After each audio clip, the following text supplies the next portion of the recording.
Nagyon jó.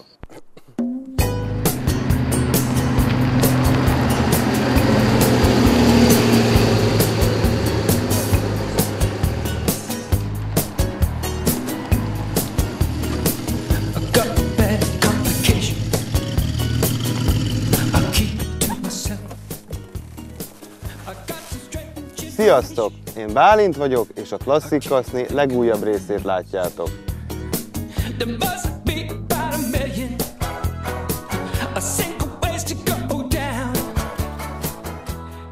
Mai alanyunk egy 1981-es DeLorean DMC-12-es, az egyik legkultikusabb klasszikus autó.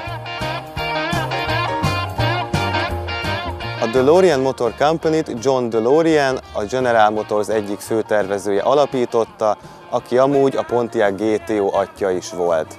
Miután John ráunt a General Motors tömegtermelésű cikkeire, amiket 8-10 éves élettartamra terveztek, úgy döntött, hogy otthagyja a General Motors és megalapítja saját vállalkozását, ahol örök életű járműveket fognak gyártani.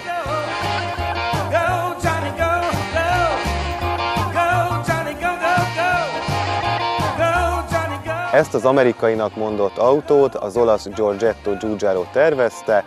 Műszakilag mondhatjuk, hogy az autó kifejezetten nemzetközi, mivel jelentős mennyiségű külföldi alkatrész található benne. Többek között például Ford, motorterén Peugeot, Renault, Volvo erőforrást kapott.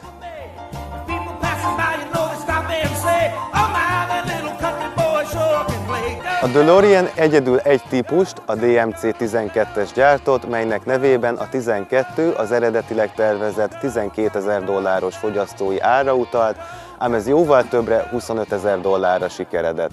Az autó formatervén megfigyelhetőek a 80-as évek karakteres kockaidomai, ám ezt az autót kizárólag 81-ben és 82-ben gyártották.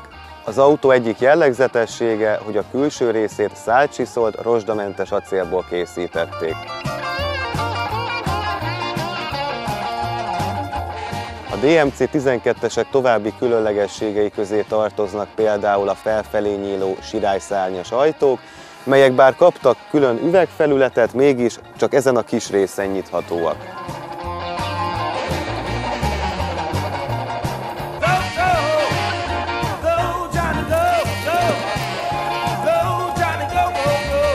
A kockaformák az autó utasterében is megfigyelhetőek, az óracsoport például téglalapformájú foglalatot kapott. A DMC-12-es utastere tényleges sportautó érzetét kelti, ám elég nehéz belőle kilátni, és a fejmagasság is elég szűkös. Emellett ami további érdekesség, hogy a kézifék a vezető bal oldalán található,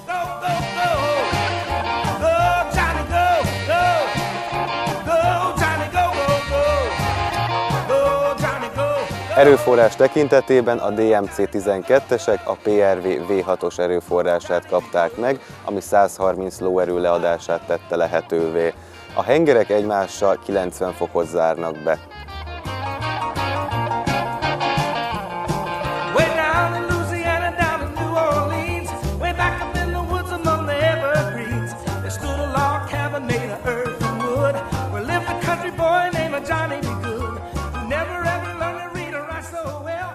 Van nekem egy édesanyám, aki 8 éves forma lehettem, amikor megnézette velem a Vissza a jövőbe trilógiát, amit akkor föl is vettünk egyébként videókazettára, és ott az első filmben van egy jelenet, amikor a Doki kiáll a szállítójárműből és felszáll a füst, és az nagyon-nagyon tetszett.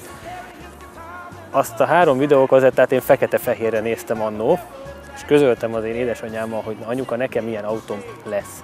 Ha a fene fenét eszik is, én odáig fogok menni, hogy nekem ilyen autóm legyen. Aztán nézegettem a hirdetéseket, rájöttem, hogy ez azért nem lesz annyira egyszerű, mint ahogy azt az ember elgondolta. Viszont ott volt a szándék, hogy akkor ezt én mindenféleképpen szeretném megvenni. Nem tudtam, hogy honnan, meg hogyan és mennyi pénzt kell gyűjtögetni, de gyűjtögettem.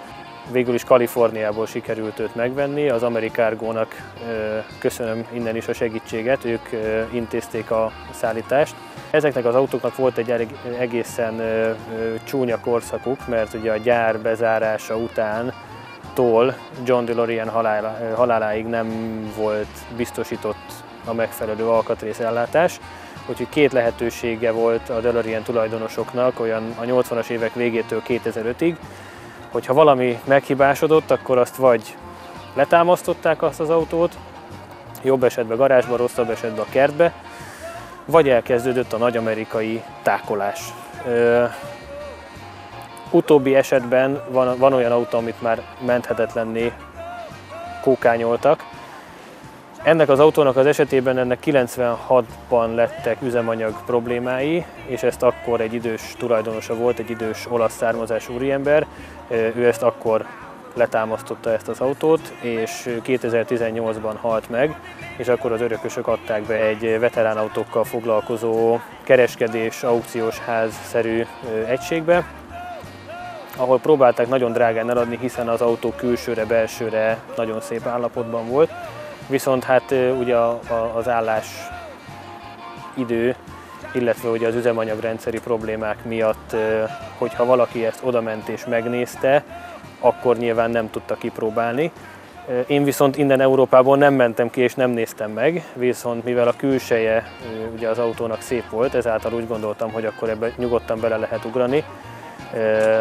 Mert pont akkor, amikor én ezt elkezdtem nézegetni, akkor csökkentettek az árán nagyjából olyan 1 millió forintnak megfelelő összeget, és úgy voltam vele, hogy ha abszolút nem jó, ez egy olyan összeg, amit hogyha ráköltünk, még akkor is a kereten belül maradunk, és akkor viszont tudom, hogy jó, tudom, hogy meg van csinálva, és tudom, hogy működik. Édesapám veteránautó restaurálással és felújítással foglalkozik. Több ízben megfogadta, hogy kitagad, hogyha én ilyen autót merek vásárolni. Ettől függetlenül, amikor már ő is látta, hogy nincs visszaút, akkor mondta, hogy hát jó, hát akkor most már ez van, és akkor segítsünk a gyereknek. Hogyha ő nincs, akkor biztos, hogy nem mernék egyébként semmilyen ilyesmibe beleugrani. Én nem vagyok egy technikai ember alapvetően, de hogy tényleg, hogyha ő nincs, akkor nem kezdek bele ilyesmibe. Üzemanyagrendszert kellett felújítanunk, nyilván az ilyen kupóalkatrészeket, fékeket, kuplungot meg kellett csinálni, és hát az állás következtében, amit feltétlenül meg kellett csinálni, az a Carjetronic befecskendezőrendszernek a felújítása, illetőleg vannak a DeLoreannek olyan sarkalatos pontjai, amiket viszont teljesen biztos, hogy cserélni kell, bárki bármit vesz, azokat biztos, hogy cserélni kell. Ezek nem nagy dolgok, nem nagy tételek, viszont erre érdemes felkészülni. Hollandiában van egy srác, aki azzal foglalkozik, hogy csak és kizárólag DeLorean szervíz és alkatrészbázis. Tőle sikerült nagyon sok, nagyon jó minőségű alkatrészt szerezni, és azokat építettük be az autóba. Relék, kapcsolók, az üzemanyagrendszer felújításához szükséges cuccok. Repet volt a szélvédő, gyári új szélvédőt adott nekem, tehát hogy szépen mindent tőle sikerült megvenni. Tehát gyakorlatban mindent lehet hozzá kapni. Édesapámmal ezeket szépen beszereztük, beszereltük, összeraktuk. Május elején volt az OT vizsgája, és már május 13-án kapta meg a rendszámát, úgyhogy azóta rója a magyar utakat. Hát az idei évben igazából amennyi találkozóra lehetett, vagy amennyi megmozdulásra lehetett, annyira elmentünk, annyira eljutottunk. Reméljük, hogy ez a jövő évben már egy kicsit máshogy lesz, és akkor már lehet menni több helyre, de hát nyilván mindenhol nagyon megnézik, nyilván nem túl egyszerű vele sávot váltani, nem túl egyszerű akár csak egy parkolóhelyre beállni, nyilván nem hagyom ott sehol, fűtött, őrzött, védett garázsban van tárolva, de hát ez ezzel jár. Vezetési élménye alapvetően nagyon jó, hihetetlen képességei vannak a futóműnek, nagyon jó az úttartása is. Kilátni nem nagyon lehet belőle, illetőleg mivel amerikai autóról, illetve amerikai piacra gyártott autóról beszélgetünk, ezáltal azzal nem árulok el nagy titkot, hogy nem fordul. De valami rettenetes módon nem fordul, tehát amíg egy normális autónak majdnem 2 egészet lehet tekerni a kormányán, ennek alig egyet. Tehát mondjuk én a belvárosban dolgozom, és ott a parkolóház -3. Emeletére ezzel lemenni, az egy komplett kihívás. Úgyhogy vannak ilyen apróságok, de mivel ez volt az egyik álmom, hogy nekem egyszer egy ilyenem lesz, ezáltal az ilyenek fölött azért az ember elsiklik.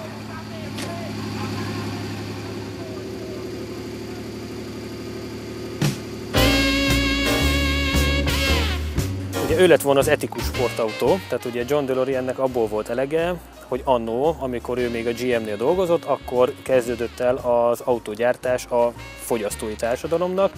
Tehát mondjuk ő a Pontiac GTO-t tervezte, meg Corvette részlegen is dolgozott, és ugye a Corvetteket legyártották, nagyon szép volt, nagyon jól ment és a többi, viszont 10 év után kuka. Na most neki abból lett elege, hogy ne a fogyasztói társadalomnak gyártsunk autót, hanem autót gyártsunk, és akkor az bírjon ki nagyon hosszú időt. Ezért vett egy acélalvázat, amin van egy nagyon jó bevonat, azon van egy üvegszálas műanyag kaszni, ez egyébként itt látszik is.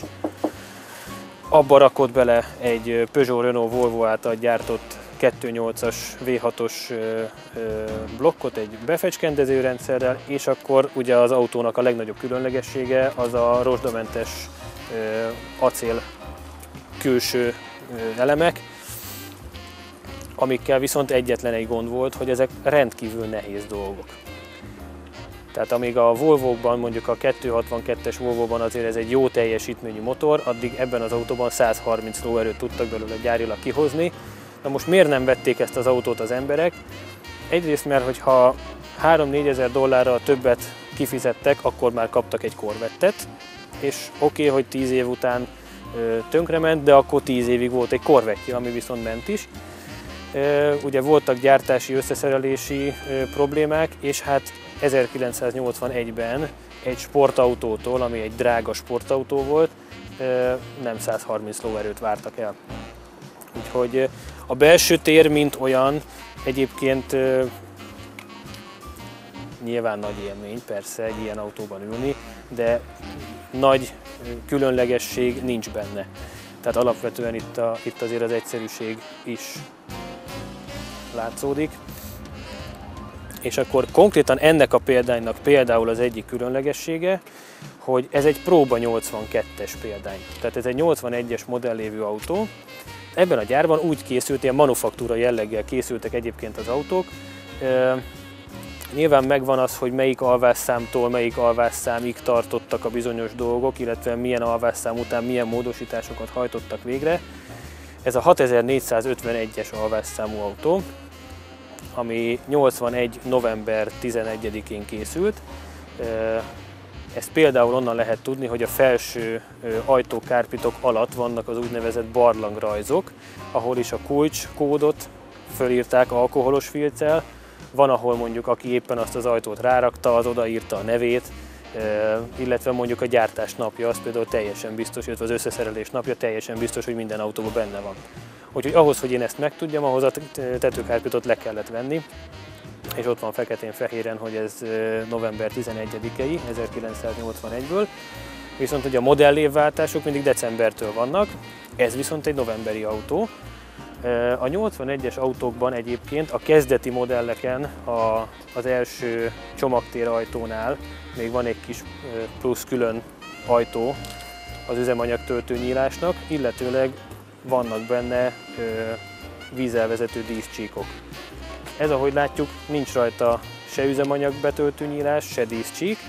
A 81-es autók nagy részénél itt előkapott helyet a motoros antenna, ennél hátul van a másik légbeömlő nyílásnál, el van rejtve, és szépen a légbeömlő nyíláson keresztül jön ki az antenna.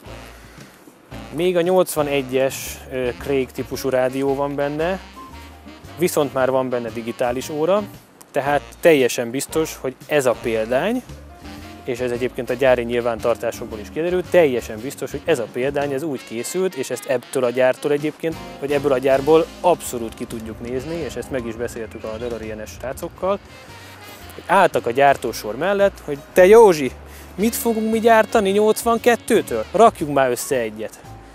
És összeraktak egy 82-est, Oké, hogy még mondjuk van azért egy-két 81-es alkatrész is benne, de például mondjuk ami egy nagyon árulkodó jel, az a kipufogója.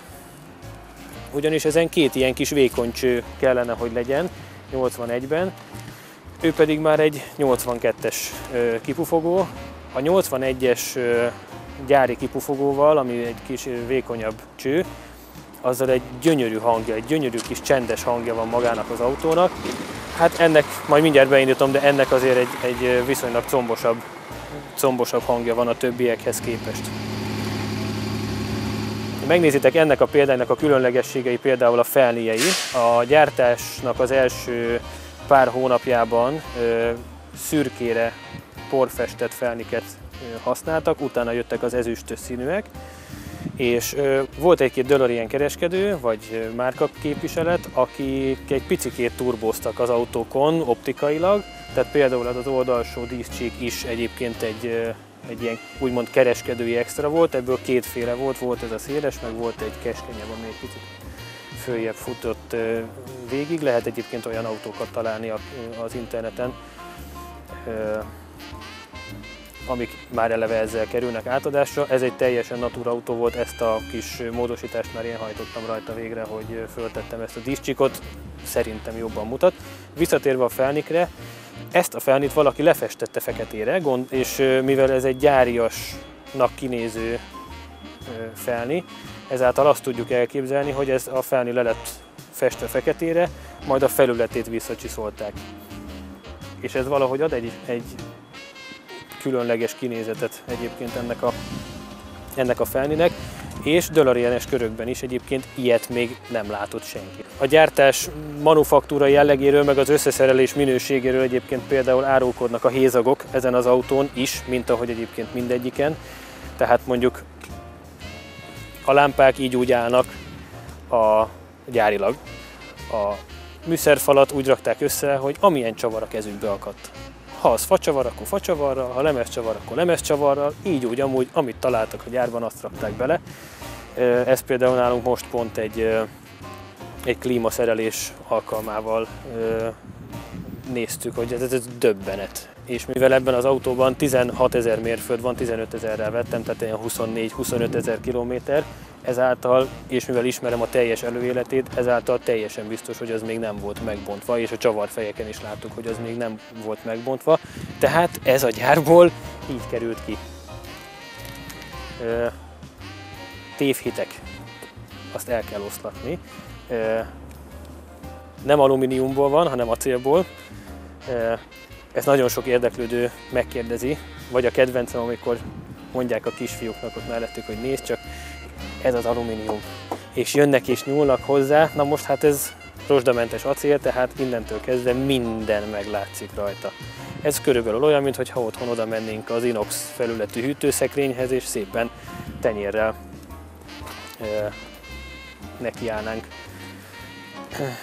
nekiállnánk tapicskolni. Innentől kezdve jön a jó tulajdonos, aki ezeket általában száliránynak megfelelően kicsit letörölgeti. Következő kedvenc kérdésem, hogy hol van belőle a fluxus kondenzátor? Szeretnék mindenkit nagyon boldoggá tenni, rendeltem egy pólót, amin van fluxus kondenzátor, azt én majd szépen itt benne fogom tartani. Hol van a fluxus kondenzátor? Parancsolj! Itt van!